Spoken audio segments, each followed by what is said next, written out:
2030 in the context of the Integrated Power System Master Plan.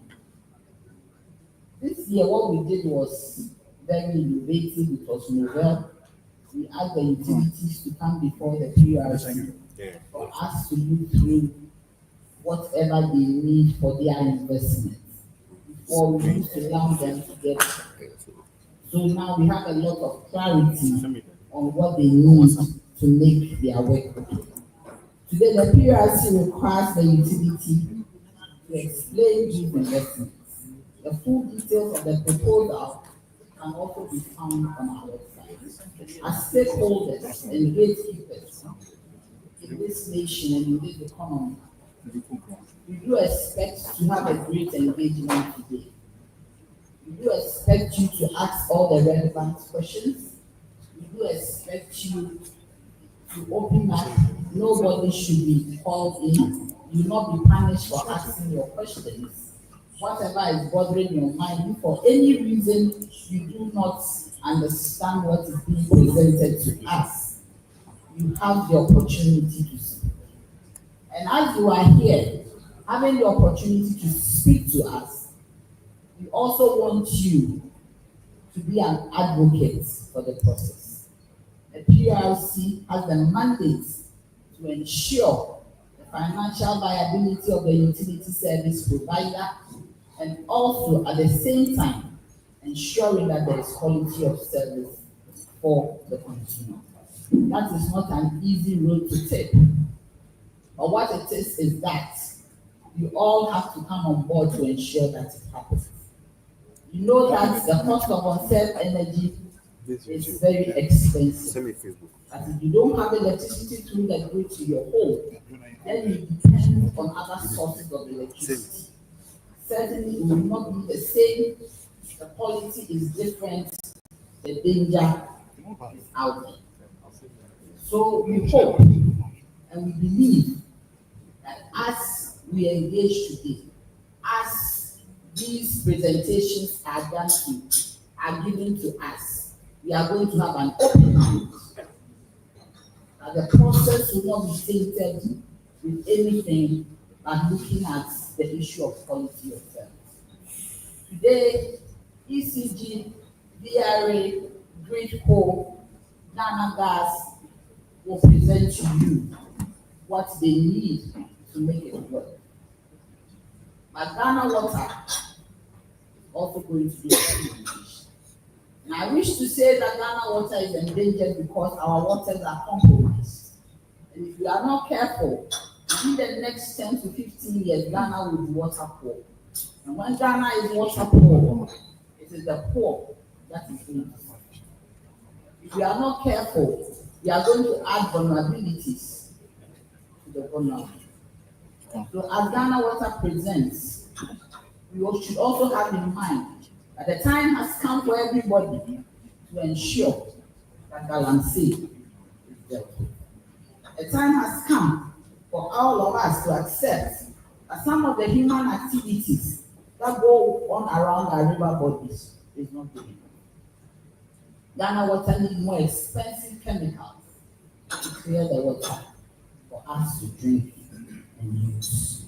Thank you very much that you've taken time to come here. We also thank the utilities for the thorough work they have done with their presentations. And we hope that this is going to be a good time in our conversation. Thank you.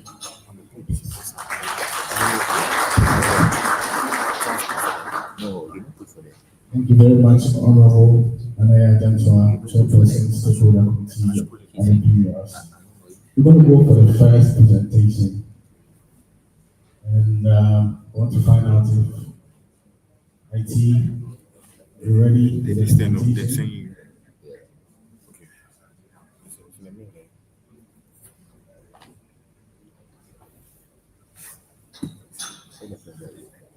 did you put an appendix? Put an appendix. No.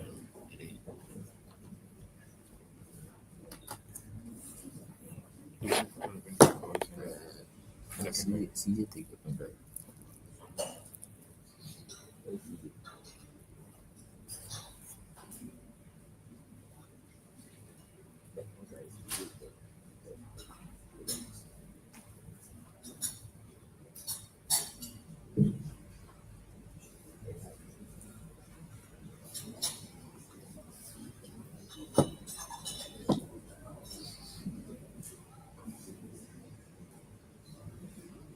Okay, so invitations were sent, and we want to find out which of the civil society organizations are here as we speak now. So we're going to be mentioning some names. If you are here, you give us a wave. Then we'll call for some initial comments before we go for the first presentation.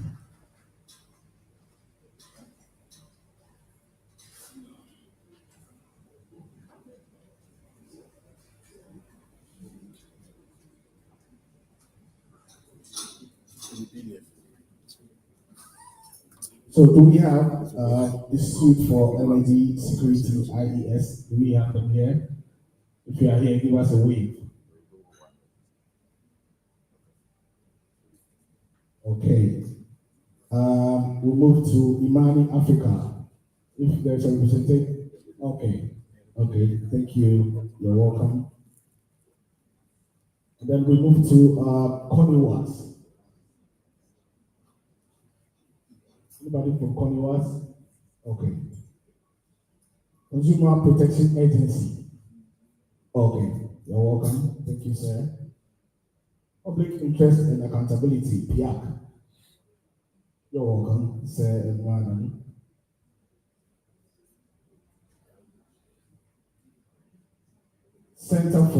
Africa Center for Energy Policy. You're welcome. Integrated Social Development Center, ISODEC. Okay, I see you. You're welcome. We have a representation from the UNICEF. Okay, so we move to WaterAid. Okay, why?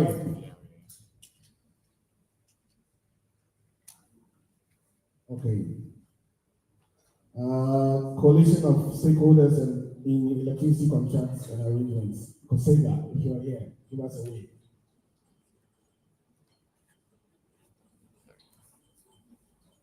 All right. So we'll go for the first presentation, and then right after that we do some introduction of some key personalities among us. So I'll invite VRA to kickstart with us with their presentation. Let's welcome the VRA.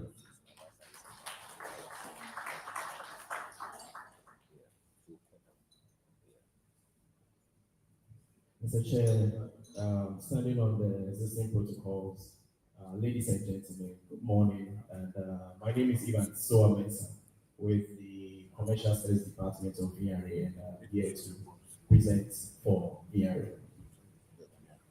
Let me just try this. Okay, so we can kickstart. In terms of outline, we want to first of all look at the critical investment projects that VRA said we will undertake. I mean, looking at the period 2022 to 2025, so as to let the public also know what tariffs that were given to us, what we had used it for. And then the second thing that we'll look at is the approved, when we went through the various investment hearings, the approved critical projects that PRC has given to us to put in our proposal. We'll look at them as well. And then for the first time, VRA will be making proposal on our mini grids. We'll give a bit of background about it. And then we'll look at our main tariff proposal with regards to our hydro and conventional thermal generation. So to start with, the critical projects that we've undertaken over the control period 2022 to 2025. The first project we want to talk about is our seawater reverse osmosis project. This project was undertaken solely to provide or to ensure that there's reliable supply of water for our combined cycle operations. And so we undertook this project. It's been done, it's been completed in 2024. It has improved upon the heat rates of the power plant because once the power plant is running, the steam turbine, the heat rate goes down. This lowers your cost of operations, and obviously it also translates into lower tariffs for the customer. So currently, this project, after it's been done, there's a supply of about 3,000 cubic meters of water daily to ensure combined cycle generation. And it was at a cost of 9.79 million US dollars. The second project, this has to do with the rehabilitation and modernization and also the life extension of our T1 power plant. As the name implies, we wanted to extend the life of the T1 power plant for another 20 years. We should bear in mind that this is one of the cheapest power plants in Ghana, and there was a need for us to undertake this project. It's been 50% complete, and this was done in 2024, the fourth quarter of 2024, and it came at a cost of 27.36 million US dollars. The third project, the Ameri relocation, now Almaso Thermal Power Plant. So this project was undertaken basically to help the middle belt of Ghana so that the voltages at that point, the master belt, middle belt, would improve. And currently, Rico is in the building, so I'm sure they will throw more light on this particular project. But yes, this has been done. In April 2024, we commissioned the first 6 units of the power plant, the Almasu Thermal Power Plant. It's currently up and running. It's generating about 92 gigawatts hour of energy on monthly basis. And it came to nearing at a cost of 28.22 million US dollars. The fourth one has to do with the automation and upgrade of our SCADA project at the Akosomo generating station. Basically, this project helps VRA with regards to real monitoring of the power plant. This gives the operators the ability to have an instantaneous status of the plant and be able to quickly detect abnormalities and also respond quickly where they need be. So this project has also been done in 2025. Here, I would say that it is 98% complete because during the defect liability period, we had some few issues which the contractor is still working on it, and we hope by end of 2025 it will be done. So that is with this project. For our key performance improvement projects, at Abuazi and Entema, we upgraded our facilities, the gas metering facilities there. So we upgraded the flow meter, the flow computer, and this project was done to ensure that there is accuracy with regards to our gas accounting and also for ensure accurate billing when it comes to gas. And it was at a cost of 1.5 million euros. Very cost. Then we also have a gas interconnection facility at Tema. This distributes gas to the various power plants at Tema, including the IBPs. Initially, when this was built, it was connected to ECG. We wanted to ensure reliable power supply. So currently, we undertook this project and it's connected to the collector substation. Currently, it came to near at a cost of 1.9 million US dollars. So to also explain what PRC has given to us with regards to what has been approved for us in the maybe short-term critical investment projects, we'll start by outlining the ones with respect to hydro generation. At the hydro front, what has been approved, the first project, construction of reinforced anchorage for our lockdowns at Akusomo and the Emon power plants. This is to ensure that our lockdowns are reinforced and also to ensure public safety at the areas. It came to VRA at a cost of 1.6 million US dollars, and it's yet to be done. At home, we want to procure a new log room. These log rooms are what actually holds debris in place so that at the intake points, we don't have debris going to the generator, the turbine area. And so we want to procure new log rooms to ensure that these high load debris are prevented from entry. Because once they get in there, they are going to cause damage to the turbine. They are also going to lead to false outages, which will not be good for us in terms of reliability of supply.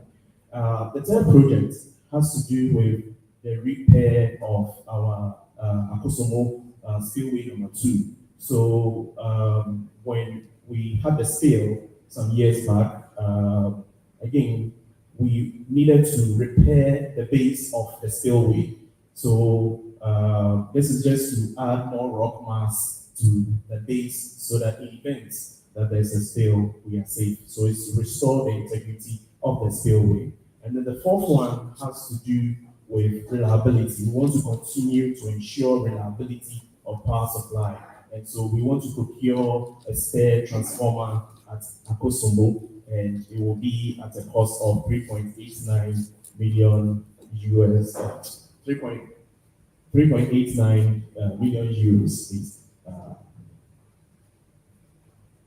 The last two, with regards to hydro generation, has to do with protection. So we want to install generator breakers. So we have the switch yards, which have the Greco circuit breakers. But in event that that fails, it will come straight to the generator. So VRA wants to add another layer of protection to our generators to ensure reliable power supply.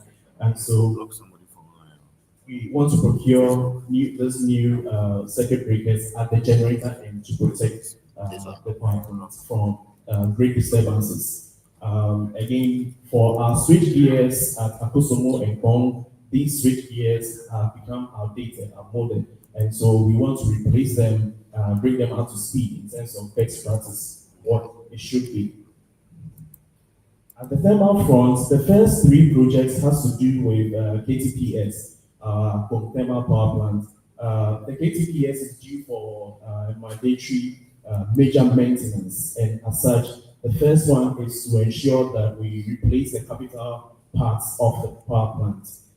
This will come at a cost of 20 million US dollars, and with regards to the services of the major maintenance that needs to be done, it will come at a cost, and that's the number 2. It comes at a cost of 3.91 million US dollars as well. And then when these parts are taken down, we also refurbish them and it can be used. And so the cost of refurbishing them is at 4 million US dollars. And the fourth project, in terms of thermal, we have this facility, the SPM at Tabradi. And we all know that over the years, I mean, currently we even have just one line of supply in terms of gas. And anytime there's disruption of gas, there's major outages. And so we want to rehabilitate this SPM to ensure fuel security. Because when this is done, it's going to allow fuel, liquid fuel, to be supplied to the thermal power plants at Abwanzi. And it will come at a cost of 10.3. Sorry, I can't see that. 10 million US dollars. The fifth one, not the last but not the least, has to do with our GTs at Tapragi. So these are the generators. We want to replace the filter housing. The filter housing will enable airflow. The filter housing will enable airflow and then improve the performance of the turbine. And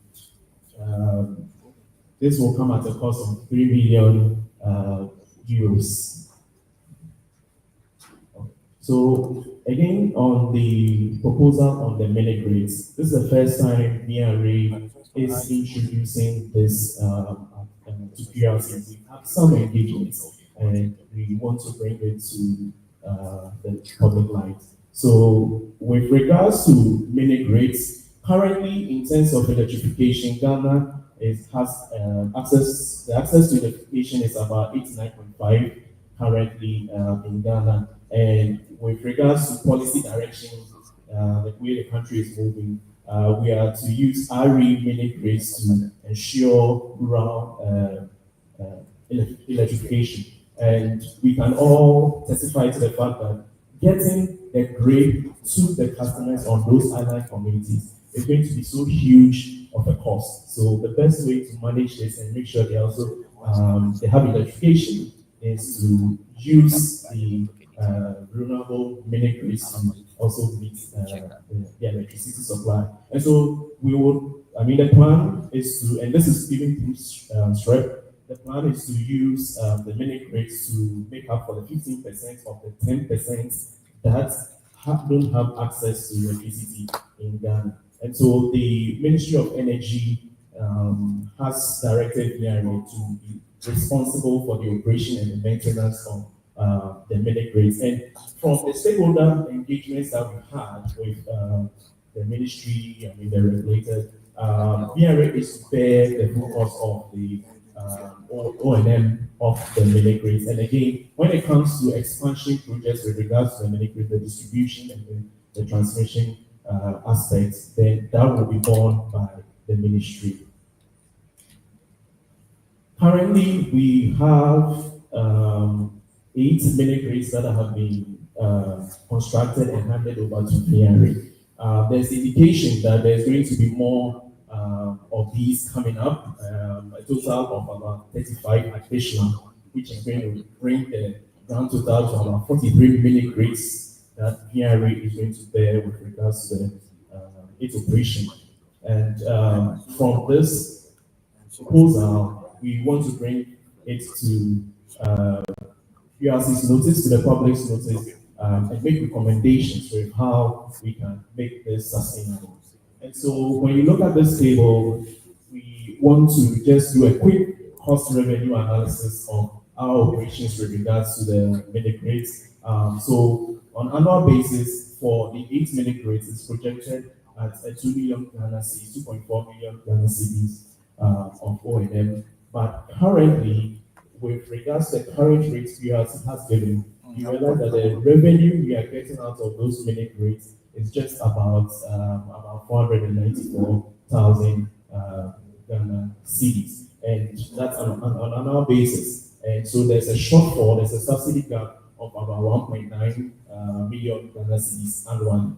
And just for us to also have it in context, this is just for 8. So when we have an additional of 43 coming up, then we should know that there's going to be a huge outstanding or subsidy that VRA has to pay.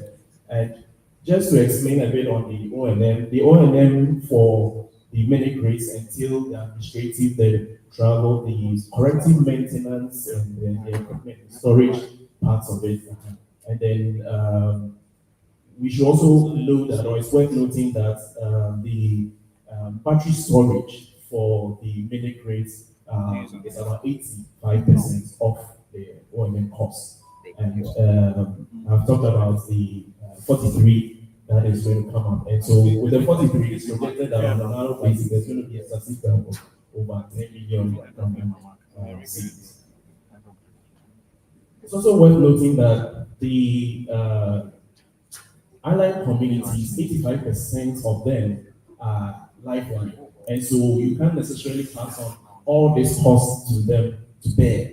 And so what we are asking from PRC, the Ministry of Finance, the regulators, Energy Commission, is that we need to establish a sustainable recovery mechanism to ensure that there is supply through this mini grids. And so we are requesting PRC by this presentation to include the cost, the subsidy gap of this mini grids in the 2025 major tariff review.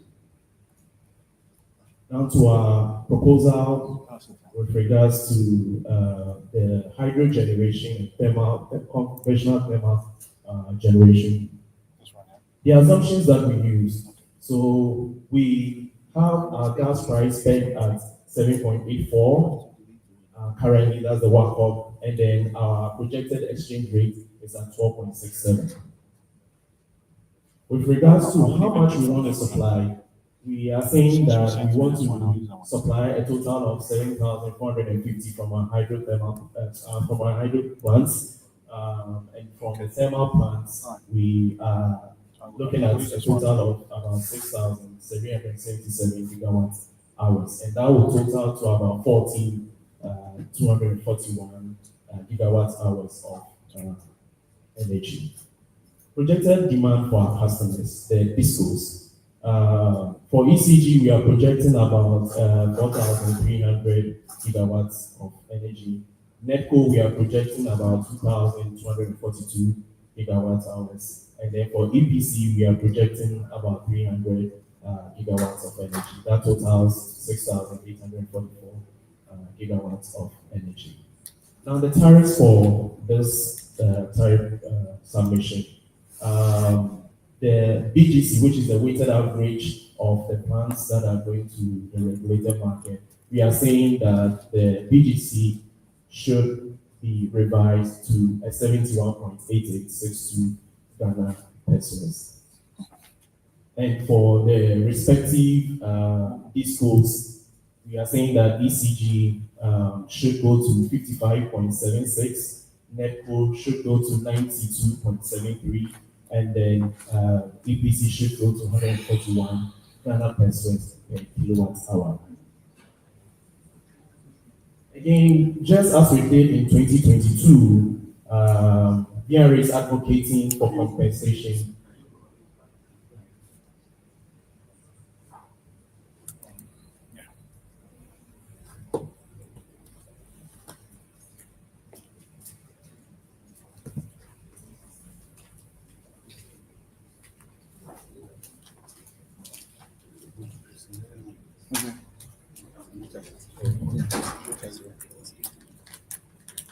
Thank you, Mr. Chairman. So, over the years, VRA hydropower plants have been providing reactive power for the national interconnected system, and this reactive power helps in maintaining voltage levels and then also ensure power supply, efficient power delivery. And over the years, VRA has not been compensated in any way for generating reactive power. But generating reactive power also has some challenges or some consequences. One on the technical side is that it usually will cause overheating and will also lead to a potential reduction in the lifespan of your equipment. Again, at the commercial front or financial challenges, you realize that generating reactive power would increase your O&M costs and also will limit your ability to produce some active power, which is the actual power that we need for work. And so what we did was to also use PRC's auxiliary services guideline policy to use this formula to have a basis of a compensation to request or recommend to PRC. And we are saying that the estimated cost that should be a compensation to VRA from the Akusomo generating plant, we are saying that on an annual basis, it should be a compensation of about $30 million US, and then for Kong, it's just about 300,000 US annually.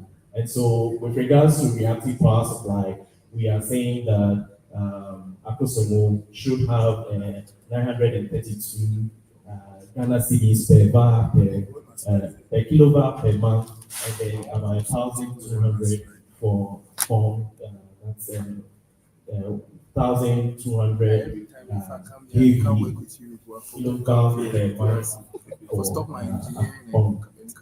So our justification for a tariff increase is to recover our costs with regards to our power supply to the discos and to ensure sustainability of BRA, we are saying that we also want to recover the cost of our transmission losses and then to recover the cost of our ancillary services provision to the NITs. So in conclusion, Mr. Chairman, VRA is requesting PRC to increase the current BGC of about 45 Ghana pesos per kilowatt hour to 71.8862 Ghana cedis per kilowatt hour, which represents about a 59% increase of the tariff and below the respective tariffs for the discos. Thank you, Chairman.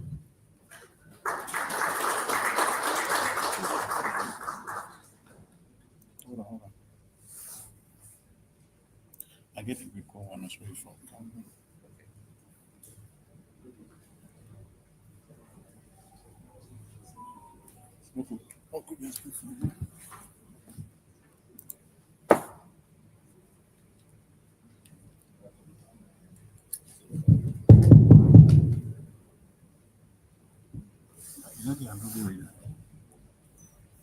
All right, thank you very much.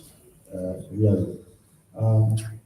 Do we take another presentation before the questioning, or we should do the questioning now?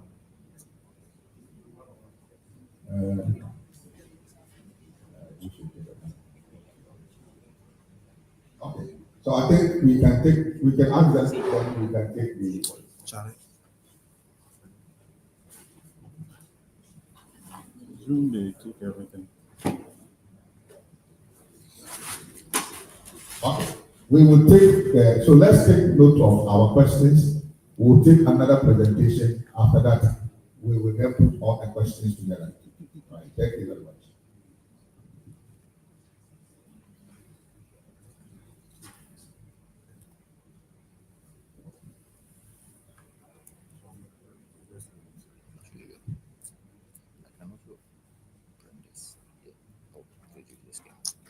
Copy. Thank you very much, Chairman, Prof. No. We have to introduce a high table to all of us. And to start with, we have the Executive Secretary of PURC, Dr. Shafiq Sulemana, who is also a board member. Let's give him a round of applause. Hold on. We have Honorable Anaya Jantua, who is also a board member. Let's give him a round of applause. We have Mr. James Temple, also a board member. Thank you, sir. We have This one. Madam Rachel Barkisu Bakan. Thank you, Madam. We have Dr. Humphrey Dake, board member and a rep from the AGI. We have Dr. Otu Nako, member of the board and the TUC rep. And then the chairman, Prof. Ebenezer Anafo, who is the chairman of the technical committee. And then we have Mr. Alex Boni, who is a member of the Stakeholder Committee. Let's give it up for him. I must say we are live on Facebook and all our social media platforms at PURC Ghana. So those of us who are not here with us, we can send them the link, or we can tell them so they can join the feed live. We're going to take the next presentation, as per what Chairman said, so that we take our notes, and then when we are done, we can ask our questions. So the next presentation is going to come from Rico. Let's welcome their representative to give us the presentation.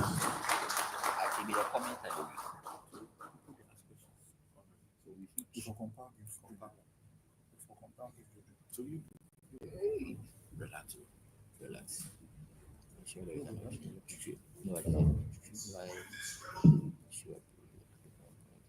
Good morning, board members. first PRC of the TSOs.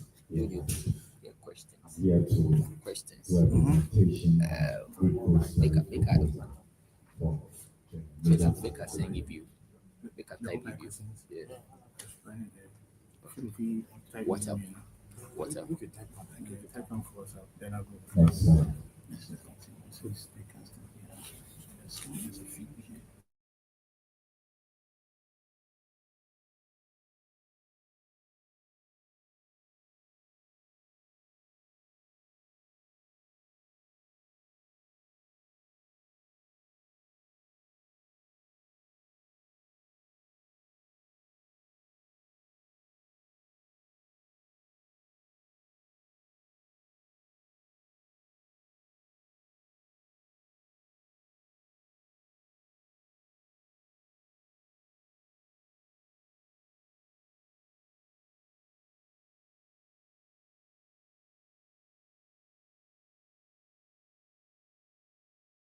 Short-term investments for 2025.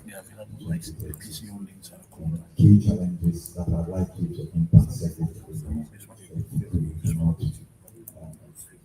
go through this process. So Gridco, as we know, is responsible for developing, managing, and operating the national interconnected transmission system to ensure its reliability, efficiency, and sustainability.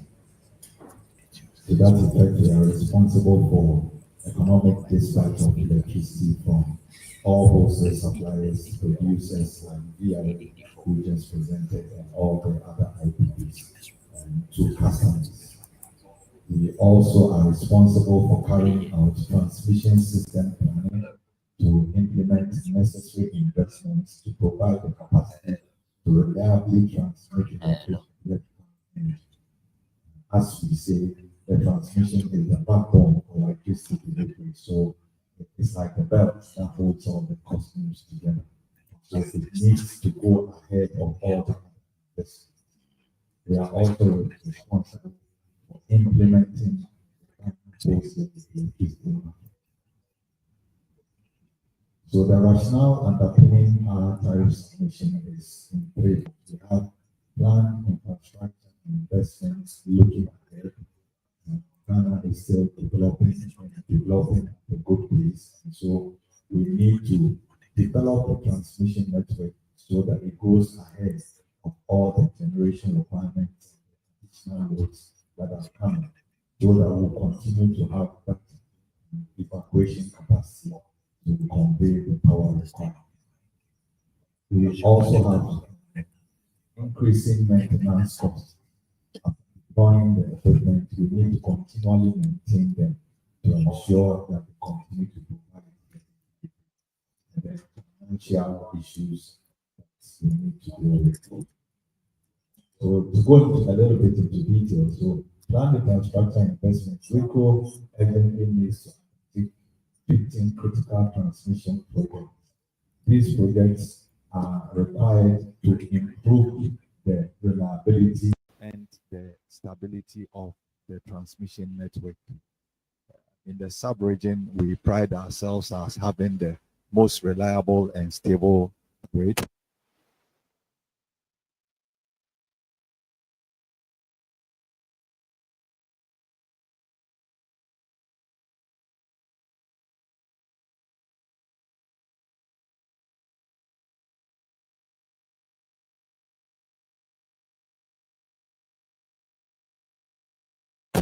Do this to improve voltages.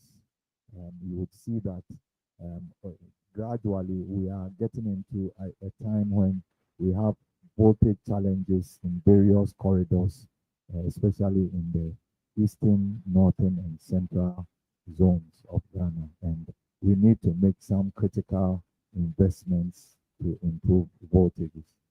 And then is to provide evacuation for new power generation facilities and consumers. We have determined that currently, year on year, the Ghana system demand grows by close to almost 400 megawatts. And going ahead in the next few years, we see that by the by 2030, we would actually be increasing by about 1,000 megawatts every year. The transmission needs to go ahead of this demand. Otherwise, we'll get to times when we cannot supply. Increasing cost of maintenance. As we deploy this infrastructure, we need to continue to carry out maintenance to make it provide the service. And so we need to get funding to be able to do the good work to maintain the infrastructure. One of the things that is also a key thing we do is vegetation control. Because of the tropical nature of our country, more than 80% of our transmission infrastructure goes through forested areas. And we need to continually control the vegetation so that because when the tree, for instance, touches a line, because of the high voltages at which we operate, the tree is like a conductor and it causes short circuits and disturbances. And so we need to continually invest in vegetation control. Indeed, over the past 2 or 3 years, GRIDCO has stepped up its vegetation control. And there are some of the lines that we are actually bulldozing under it so that we go back to like the beginning. And this has already started showing dividends and showing having more reliability on the grid. And so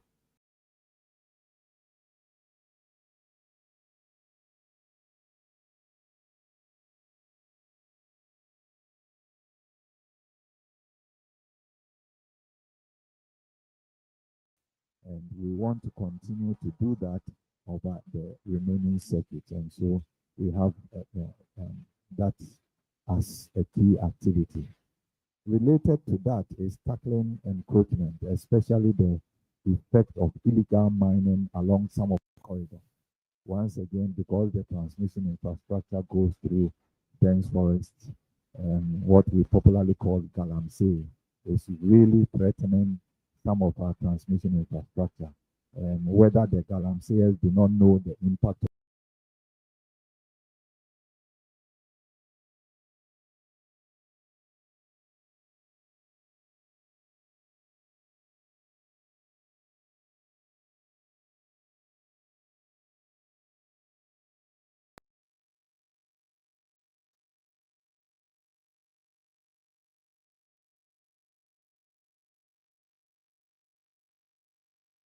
get funding from our lenders. And so we need a good tariff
Kenya, Smelter 2, and our Kumasi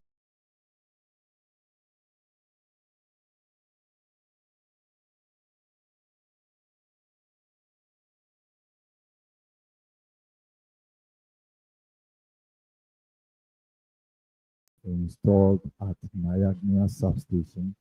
These transformers have phase shifting capability and it helps for us to have control over power evacuation. These transformers have been supplied and are at an advanced stage of installation. This costs $6.2 million. The next one is the SCADA system upgrade. The then SCADA system had been installed in 2012 and we had gotten to the limits of some of the softwares and the system because the system is growing. And so with the support, we completed the upgrade of the SCADA system in 2024 at a total cost of $5 million. And so we pride ourselves as having one of the most state-of-the-art control systems in the whole of West Africa. We also, as part of that project, actually delivered an upgrade of the telecommunication network in Gridco because the SCADA system works with the telecom system. You have equipment in every substation, every power plant, and even in every one of our interconnected countries, which sends real-time information to the control center. That is what enables the operators to do the dispatch that they do. And so that was done together with the SCADA system, and all these have been completed. So the PRC has approved these projects for us, and these are the projects that we look forward to do in the short term. And so the first one is the supply and installation of 161 to 34 kV and 5066 power transformers. The cost is $12 million, and these are earmarked for Tapo, Cape Coast, Adobigili in the north, with Yendi, and then Yendi Solar, which is a Bui project. The second one is the installation of 5 transformers, 161 34 kV. These are higher capacity, 145 MVA power transformers, and these are earmarked for Kumasi, the old Kumasi substation, Amumaso, the second box supply point in Kumasi, Smelter 2, Accra East, Apienya, and the provision of transformers and transformer bay at Amumaso to take another line circuit to improve power evacuation. So this is at a cost of $1.156 million. The third one is the provision of a feeder bay and installation of 2 transformers at Elubo and Esiama substations. The load is growing in our western corridor, and these substations need this transformation capacity. So this will come at a cost of $0.994 million. And then we also need to deliver 2 transmission line bays at Anumaso substation at a cost of $500,000. We also have the supply of 6 transformers at a cost of $22 million. These are all earmarked at various locations. And what we're trying to do is not to have single transformer substation. If you have a place where you have only 1 transformer, just like your car, once in a while you need to take it out and carry out maintenance.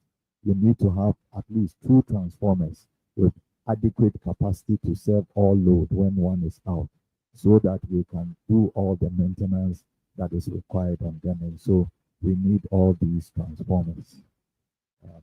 There is also the 330 Awodia Pristia transmission line. This is to reinforce the transmission network so that we can have adequate evacuation capacity. Then we also want to construct a 330 to 225 kV Pristia substation to upgrade Pristia from the current 225 to a 330 kV substation as demand in the corridor is growing, and also to take advantage of the evolving West African power pool, where a lot of power, because of our central location within the West African zone, a lot of power trading will traverse our country corridor. Then we also need to do expansion of our Tapo substation. Some of our substations like Tapo and a few ones we show have served for all these years. And because we are a developing country, we are getting to the point where some of these substations need to be upgraded to improve the reliability of the substation equipment and also to increase their load serving capacities. And so TAPO is going to see an upgrade at $25 million. The next one is the construction of a 330 kV circuit between Accra and Kumasi. So the train, when we were employed, we had a 161 kV circuit in Ghana. But as the inertia or the size of the Ghana system has been growing since 2010, we've started deploying higher voltage transmission lines to improve evacuation and minimize losses. And so we started by doing a 330 line between Tema and Takrady, and then we continued from Takrady to Kumasi and through to the north. We need to close the triangle down south by doing a 330 from Accra to Kumasi. So this is this line, and it will really revolutionize power evacuation in Ghana if it is done. And so this is looking at $200 million to deploy. The next one, the 10th one, is installation of SBC at Nyagna. Nyagna is in the north, and the north has a low load density. What it means is that the load is, the area to load ratio is low compared to down south. In Accra, is a high power density area. Now, the impact of what we have in the north is that voltages can go up easily and can also drop easily. And so you need voltage control or voltage compensation devices that will help to control. It's like the voltage stabilizers that we usually put in our homes and on some of our equipment. We need to install a 50 megawatt SBC at Nyagna substation. And this, we need to install them at Kumasi, Nkoko, and Accra. At a cost of $15 million. The next project is a 330 kV circuit between Kintampo and Adobili. The north, demand in the north is growing, and so we need to improve. We already have the 330 kV circuit, but we need another one so that it will reinforce the corridor and provide N-1 criteria within that corridor. And so this will be at $110 million. The 12th project is a 330 kV Kumasi Kintampo transmission line. So this actually is in series with the other line. They are all going up north from Kumasi so that it will improve the highway for power delivery. Also, as part of the efforts to deploy a lot of renewables, we realize that much of the renewable capacity will go into the north. And so we need to provide a highway because the renewables will be in the north. Still, much of Ghana demand is down south. And so we need to provide, we need to provide a highway between where we put these facilities so that we don't have congestion in that corridor. The next project is, we need to do a 330 kV Kumasi 3 substation. So Kumasi now we have 2 substations, but Kumasi is the second biggest load center in Ghana, apart from Accra Tema. And so we see the need to build a 3rd substation in Kumasi, and this will be in Openso, those of us who are familiar with Kumasi. The next project is the Ghana Wholesale Electricity Market, and I believe this one is relevant to all of us. We've talked about the way we procure generating capacity, for instance, how it has not been as competitive as can be for us to get the best prices. This is an opportunity for Ghana to roll out a market, just as the telecom sector has gone into a market environment, and it has helped to revolutionize the telecom sector. The implementation of the wholesale electricity market would help us to revolutionize the electricity, not just the procurement of capacity, but even the trading in electricity would be revolutionized. And so this is looking at a cost of 25 million Ghana cedis, US dollars. And the last one is the Eastern Corridor Transmission Line Project